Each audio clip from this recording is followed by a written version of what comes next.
para que si tardo sepas cómo debes conducirte en la casa de Dios, que es la iglesia del Dios viviente, columna y baluarte de la verdad. Mi nombre es Helber Conde y damos inicio a su programa Teología sin Fronteras, programa original de la Iglesia Bautista Reformada del Redentor en Bogotá, Colombia. En esta ocasión, el profesor y candidato a doctor en Historia de la Iglesia Cristiana, Joel Sarman, seguirá con el estudio del segundo capítulo de la Confesión de Fe de Londres de 1689, de Dios y de la Santa Trinidad. Terminará con los párrafos 2 y 3 de la Confesión. Sean todos bienvenidos. Confesión Bautista 1689, capítulo 2 y párrafo 2. Como observa Sam Waldron en su comentario, este párrafo se distingue del primero, hablando de Dios más en el sentido de su relación con la creación. El primer párrafo trató los atributos de Dios y su ser como tal. Este trata sus atributos y ser más en relación a nosotros, sus criaturas.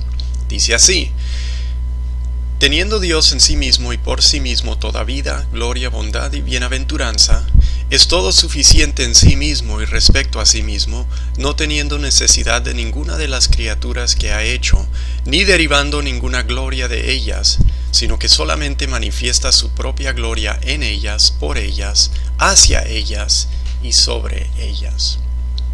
Reafirmando la aceidad de Dios, es decir, que es en sí y por sí mismo, la confesión afirma 4 implicaciones de esta doctrina de la aceidad. Dios tiene por sí mismo toda vida. No hay nada que tenga más vida que Dios. Dios es la fuente de toda vida. La vida que Él goza es completa. ¿Has estado enfermo? ¿Has estado preocupada o deprimida alguna vez? Dios nunca ha estado así. ¿Sabes cómo se siente recuperarse, verdad? Sentir de una forma nueva el bien de la salud y el gozo de la vida. Dios posee esto siempre, absolutamente. Dios tiene el gozo de poseer vida en sí y por sí. Dios nunca opera de mal genio. Dios nunca siente cansancio. Dios nunca carece lo que es vida. La segunda implicación es que Dios tiene por sí mismo gloria. Nada es más glorioso que Dios. La gloria de Dios es un esplendor de perfección. La gloria de Dios es su presencia. Dios nunca es indigno, nunca hace lo que no es debido o en lo menor culpable. Dios no siente vergüenza, no tiene pasiones por un lado y por el otro no tiene razón por qué sentirlo. Dios tiene un honor absoluto porque de sí y por sí es su gloria. No existe nada mejor que Dios. La tercera implicación es que Dios tiene por sí mismo bondad. ¿Qué es bondad? ¿Qué es tener en uno mismo bondad? Bondad es querer siempre el bien. Dios nunca desea un mal. Esto pone un problema para la teología. Si Dios es bondadoso y a la vez soberano, ¿cómo es que existe el mal? El problema del mal es un tema pesado y yo no lo voy a tratar porque no creo que puedo. Pero sí afirmo, aunque no sé cómo Dios es bondadoso y hay mal en el mundo, yo afirmo que Dios es todo lo que es, aunque yo no lo entienda, porque Dios así se revela. Entonces Dios es bueno porque posee en sí y por sí bondad. No hay en Él ningún resentimiento, ninguna envidia, alguna malicia. Él no desea el mal nunca. Esto nos lleva a la reflexión que nunca podemos estar resentidos con Dios. Él con sus criaturas es bondadoso porque posee en sí y por sí bondad. La cuarta implicación de la aceidad divina es que Dios tiene por sí mismo bienaventuranza. Bienaventuranza es ser bendito, digno de bendición, bendecido. Bienaventuranza es tener toda felicidad, es tener todo gozo legítima y perfectamente. Nosotros buscamos a veces gozar de cosas en forma ilícita o buscamos gozar de lo que no debemos. Esto no es bienaventuranza, es un mal. Quizás puedo decir es una malaventuranza en nosotros. Dios goza de su felicidad de vida y eterna. ¿Qué implica esto? Que todo deseo de bien y bienaventuranza que tengamos tienen que conducir a Dios, porque vienen de Dios. Dios es la única fuente de estas cosas. No desear a Dios es rechazar bienaventuranza. No buscar a Dios es buscar lo que es maldito o malo o infeliz. Es, en otras palabras, desear el infierno. Todas estas afirmaciones sobre Dios hablan de su suficiencia. Dios no necesita criaturas. Dios sí manifiesta su gloria a sus criaturas. Dios no toma un aumento de gloria en sus criaturas. Dios sí aumenta la conciencia de su gloria en sus criaturas. Dios lo hace para que ellos gocen de la vida, el bien, su gloria y la bienaventuranza. Esto que Él de sí y por sí ya tiene. Sigue el párrafo 2 del capítulo 2 diciendo: Él es la única fuente de todo ser, de quien, por quien y para quien son todas las cosas, teniendo sobre todas las criaturas el más soberano dominio para hacer mediante ellas, para ellas y sobre ellas todo lo que le agrade. Aquí vemos una coherencia cósmica. Está diciendo que Dios es la única fuente de todo ser. No existe ningún ser sin derivar su existencia de Dios. Todos existimos de Dios y por consecuencia para Dios. Él es soberano, Él dispone de nosotros. Él hace lo que le agrada siendo bondadoso. Toda criatura le debe tributo y obediencia. Somos de Él, dependemos de Él y Él está atento a su creación. Él ejerce su dominio y no lo ignora. Está con nosotros, está viendo lo que hacemos. Sigue el párrafo diciendo: todas las cosas están desnudas, abiertas a sus ojos. Su conocimiento es infinito, infalible e independiente de la criatura, de modo que para Él no hay ninguna cosa contingente o incierta. Aquí vemos más acerca de la omnisciencia, el conocimiento infinito de Dios. Y hay en este párrafo algunas cosas muy técnicas, aunque no nos demos cuenta la primera vez que lo leamos. Dice que no hay nada que no conozca a Dios. Entonces, ¿falla el conocimiento de Dios? No puede fallar. Nosotros fallamos. Hasta en lo que conocemos, fallamos. Yo en estas grabaciones sin duda he fallado y voy a fallar. Hay mucho que conocer. Nos especializamos y a veces solemos pensar que porque somos expertos en algo, somos expertos y punto.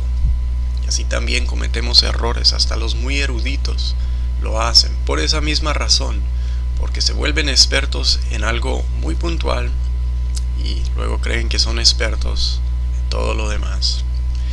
Yo puedo estudiar toda un área de conocimiento y en 10 años quizás alguien tiene un logro que cambia todo lo que conocemos, porque antes no sabíamos acerca de un dato sumamente importante, o porque la verdad es que sobre esta área no sabemos mucho y un solo dato puede cambiar todo. Eso nunca le pasa a Dios. ¿Depende el conocimiento de Dios de sus criaturas? Dios no nos usa para conocer las cosas. No es consciente a través de nosotros. Dios no es la máxima expresión de la conciencia colectiva humana o del mundo. Esto parece obvio, pero es muy importante, por lo siguiente que afirma la confesión. De modo que para Dios no hay lo que sea contingente o incierto en su conocimiento. Dios no tiene incertidumbre. Y no podemos pensar que sepa algo de modo contingente. Esto es un conocimiento para nosotros completamente ajeno. Nos lo podemos imaginar y yo creo por eso surge la tentación de modificar esta enseñanza de la confesión. Siempre hay quienes lo quieren negar. ¿En qué sentido? Esta sección nos habla de 3 modos de saber que trata la teología, pero no lo explica en la terminología técnica que usa un libro, por ejemplo, de teología sistemática. Estos 3 modos de saber tienen unas designaciones en latín. La primera es scientia visionis. Eso es conocimiento de lo que existe. Dios quiere decir que Dios sabe lo que es y será, y lo sabe porque lo decreta. Dios no tiene necesidad de conocer lo que nosotros vemos desarrollándose en nuestra actualidad. Él ya decretó todas las cosas y tiene conocimiento de lo que existe por este primer modo, scientia visiones. El segundo modo le llaman scientia intelligentia. Dios sabe todo lo posible, ¿sí? Si el primero es lo que es o lo que existe, este es lo que es posible, lo que podría ser. Scientia intelligentia se llama. Y entonces estas dos eran los modos de la teología clásica. Pero se inventaron en los tiempos de la Reforma otro modo que le llamaban scientia media. Este es muy controversial. Esta scientia media, este modo de conocimiento de Dios, dice que Dios sabe las decisiones libres que vamos a tomar y las toma en cuenta en su conocimiento. O sea, esto dice que Dios deriva conocimiento de sus criaturas. Es un elemento de incertidumbre en lo que Dios sabe. Dios se entera, por decirlo así, de lo que es contingente, de algo que yo decido o una criatura decide. Lo que es contingente por definición no es necesario. Y así lo distinguen de la scientia visiones, ¿sí? Entonces inventan scientia media. Scientia media apoya al arminiano y al molinista. Dios no tiene este conocimiento, dice la confesión. La confesión niega este concepto de scientia media. No es una categoría válida. La confesión la rechaza cuando dice que para él no hay una cosa contingente o incierta. En otras palabras, scientia visiones y scientia intelligentia son suficientes.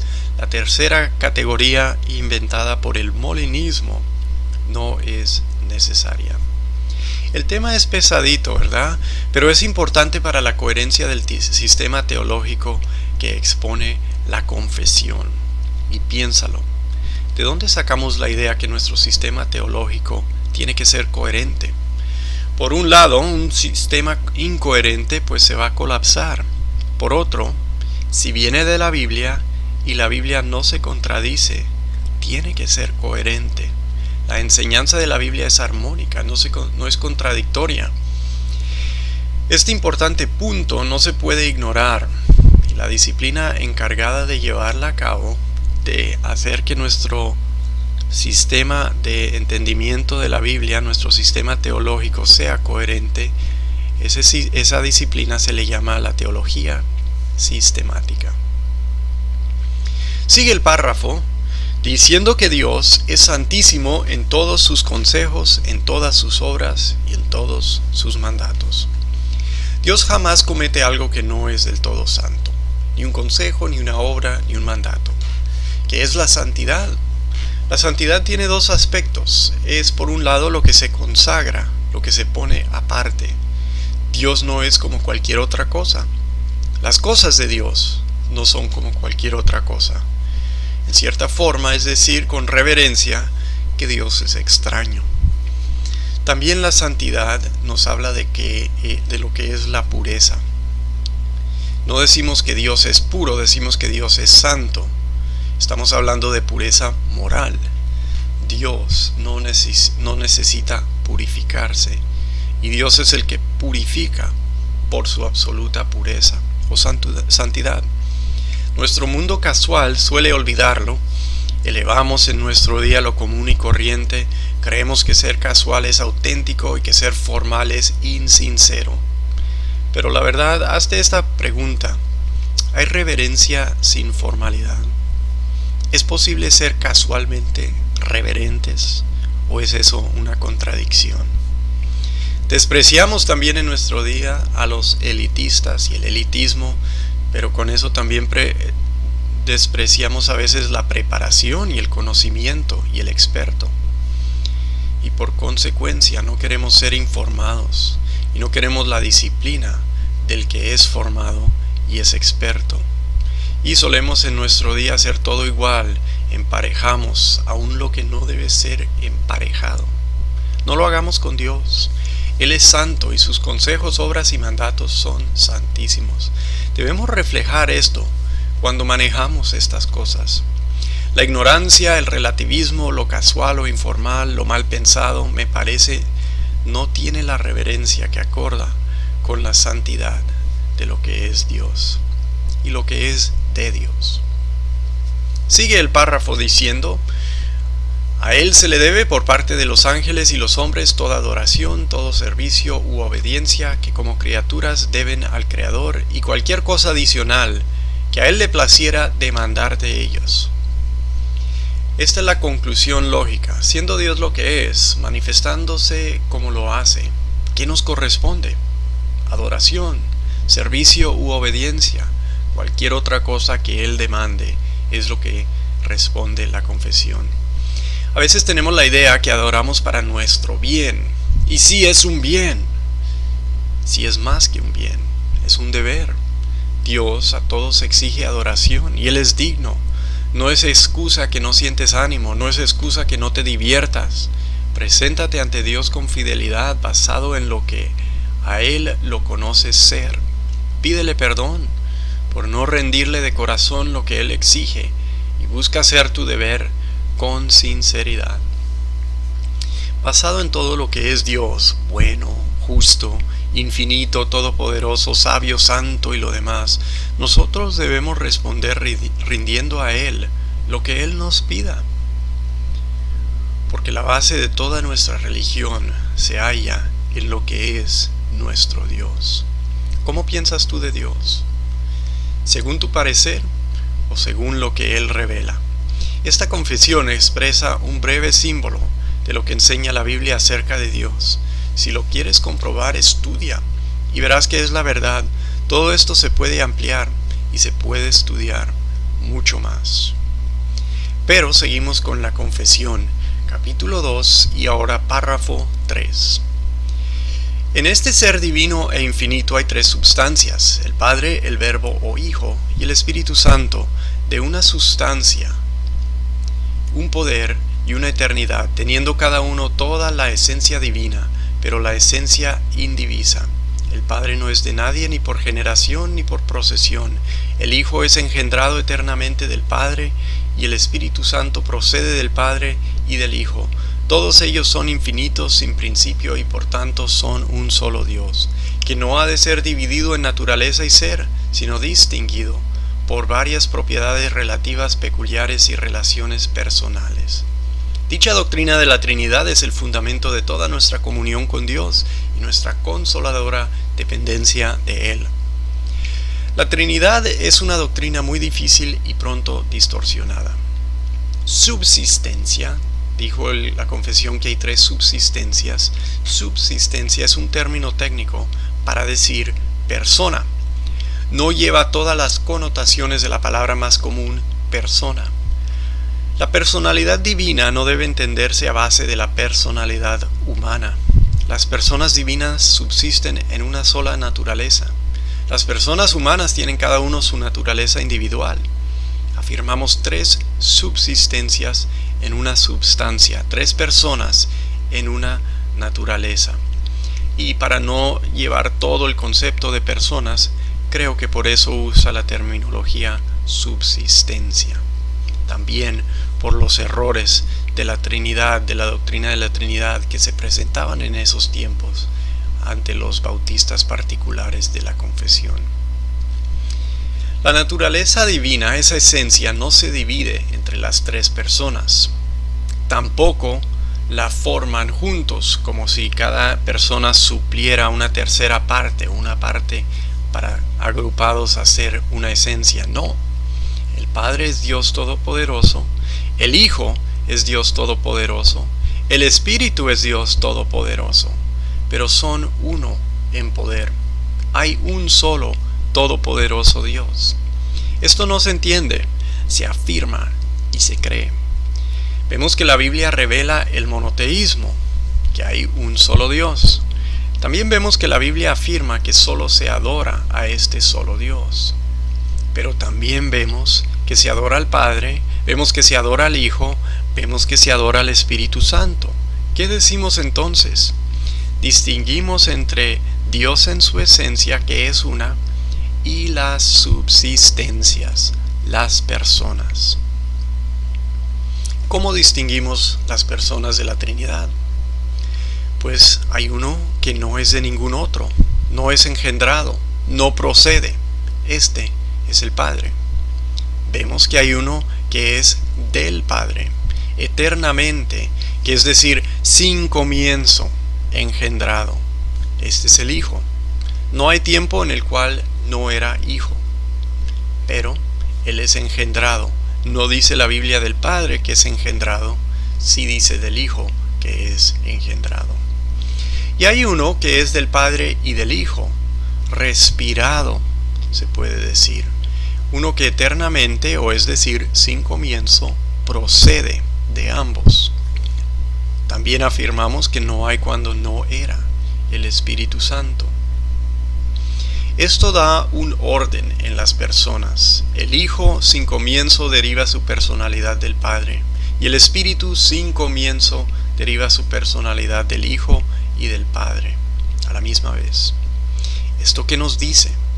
Nos dice que hay tres subsistencias, tres personas y casi nada más, y que se distinguen por relaciones y propiedades únicas de cada subsistencia. ¿Qué es lo que acabamos de decir? Esta Trinidad es el fundamento de toda nuestra comunión. ¿En qué sentido? No nos relacionamos con una pura esencia en abstracto. Nos relacionamos con tres personas, tenemos comunión con ellas. Una naturaleza es, pero una persona actúa, provee agencia. En las edades medias pensaban de la mediación de Cristo a base de su naturaleza, su ser, y no a base de su persona, ¿sí? Su ser divino por ser exaltado. Eso pensaban es la base de la mediación. La Reforma vio con mejor claridad que Cristo es mediador en su persona, que resulta de un entendimiento menos ontológico y más legal. La justificación por fe nada más, por fe sola, es una declaración de la corte de Dios sobre nuestro estado legal, ¿sí? Requiere este entendimiento legal y se relaciona con la Trinidad. En este sentido, esencias no aparecen en las cortes, son personas. Aunque esté uno con su esencia ahí en la corte, uno aparece como persona. Son las personas que entran en legalidades. Esto no es el fundamento de nuestra comunión, como dice la confesión, pero nos muestra cómo la Trinidad actúa para proveer comunión. Y cómo buscar comunión es algo que ocupa personas. La Trinidad ontológica es el término que usamos para hablar de Dios en su ser eterno. La Trinidad económica es como se habla de lo que hace Dios con relación a la creación. Y podemos ver en la economía una subordinación, pero por eso distinguimos, no queremos ver una subordinación en la Trinidad ontológica de Dios en su ser eterno. En la Trinidad económica sí podemos verlo, porque no afecta el ser divino, no dice que el Padre es mayor al Hijo. Cuando Dios opera, es una sola operación, Él hace una sola cosa. Por ejemplo, Él crea el mundo. Eso es una operación. Él redime. Él hace la consumación de todo. Pero las personas tienen un orden en esta operación, ¿verdad? El Padre escoge salvar a un pueblo. El Hijo logra la salvación. El Espíritu aplica la obra del Hijo a los que escoge el Padre. Pero es una la actividad, porque es una la voluntad, porque es uno el poder, es una la mente divina en este propósito. Lo que Dios en la Trinidad ontológica, lo que Dios es en la Trinidad ontológica, no hay que confundirlo con lo que hace en la Trinidad económica. En la economía de la salvación, el Hijo se humilla y se somete. ¿Por qué? Porque distinguimos porque si subordinas personas, si dices que uno es mayor que el otro en la Trinidad ontológica, puedes afirmar lo que afirmaba Arrio, el hereje. Él decía que el Hijo es eternamente inferior al Padre. El Hijo no es, según la enseñanza de la Biblia y lo que está diciendo la confesión, no es inferior ni en poder, ni en gloria, ni en esencia, ni en nada que es esencial. nada que pertenece al ser divino, nada ontológico. Si atribuyes a una subsistencia lo que es una propiedad de la substancia, puedes acabar afirmando un triteísmo, o sea, 3 dioses. Por eso es importante distinguir. Quizás lo hagas en forma incoherente, no queriendo negar la Trinidad, pero la incoherencia tiene sus consecuencias tarde o temprano, y debemos tener mucho cuidado con esta difícil doctrina. ¿En qué sentido, como dice la confesión, funda la Trinidad nuestra consoladora dependencia de Dios? Es decir, ¿qué importa la doctrina de la Trinidad? Piénsalo así, nuestro mediador tiene que ser una persona. Tiene que mediar entre nosotros y otra persona. Es necesario en Dios por lo menos 2 personas para salvarnos. Si Dios nos va a salvar, tienen que haber en Él 2. Uno para mediar y el otro para ser con el que se hace la mediación entre Él y nosotros. Si Dios nos va a salvar, tienen que haber en Él 2, sin violar el monoteísmo, que no hay más de un Dios. La doctrina de la Trinidad provee esto.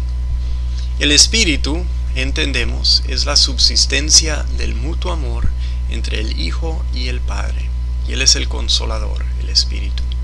Agustín, que fue gran teólogo de la Trinidad, habla de la palabra y el amor. Dice, el Hijo es el Verbo, es la palabra, es el intelecto que se conoce perfectamente y conociéndose, siendo el poderoso intelecto divino, se duplica. El Hijo es la representación perfecta del Padre subsistiendo. El Espíritu es el amor, el corazón que desea el bien del objeto amado, un corazón divino que ama de tal forma que una tercera subsistencia procede y también mora en nosotros los creyentes, uniéndonos al mediador y así haciéndonos partícipes de la vida de la Santa Trinidad. Todo esto lo desarrolla Agustín en su tratado sobre la Trinidad. Todos los que quieren crecer en su entendimiento sobre la Trinidad y leer algo avanzado y complejo, les recomiendo ese tratado de Agustín de Hipona.